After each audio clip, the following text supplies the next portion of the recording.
Okay. Assalamualaikum warahmatullahi wabarakatuh. Today I am going to talking about a deadlock in operating system.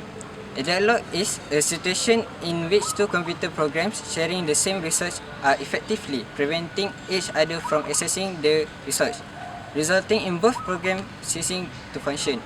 The earliest computer operating system ran only the program at a time. All of the resources of the system were available to this one program. Later, operating system ran multiple programs at once, interleaving them. Programs were required to specify in advance what research they need, so that they could avoid conflict with other programs running at the same time. Eventually, some operating system offered dynamic allocation of resources. Programs could resource further allocation of research after they had begun running. This led to the problem of the deadlock. Here is the example. Program 1 requests resource A. Program 1 requests resource A and receive it. Program 2 requests resource B and receive it. Program 1 requests resource B and is queued up, pending the release of B. Program 2 requests resource A and is queued up, pending the release of A.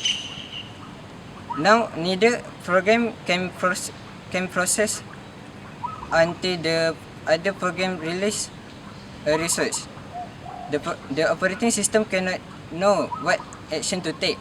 At this point, the only alternative is to abort one of the programs. Next, for modern operating system, use various threads and multitasking for programs and processes. There are certain situations where the operating system may fail to manage a deadlock, causing process to hang or freeze. Dealing with this is a major part of software engineering.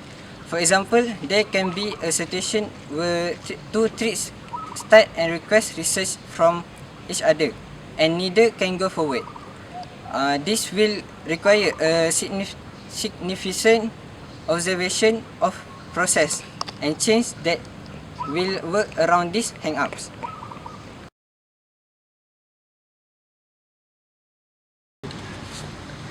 Hello, what's up guys? Today I want to talk about necessary condition for deadlock to occur. It has 4 necessary conditions for deadlock to occur. First is mutual exclusion. Only one resource is held in a non-shareable mode, that is only one process at a time can use the resource. If another process requests that resource, the requesting process must be delayed until the resource has been released. For example, like a printer. Printer can only do one work and cannot do multitask work at a time. Second is hold and wait. Hold and wait is a process that is holding at least one resource and is waiting to occur additional resource are currently being held by other process. Like example, if printer are doing their work and come another work for there to do it, printer will hold it until work done and continue another work. Kau kena gerak. Okay, third, no preemption. The process must not have resource take away while the resource is being used. Otherwise, deadlock could not occur since the operating system could simply take enough resource from running process to enable any process to finish. Lastly, circular wait condition. The process in the system from a circular list of change where each process in the list is waiting for a resource held by the next process in the list. Okay, that's all.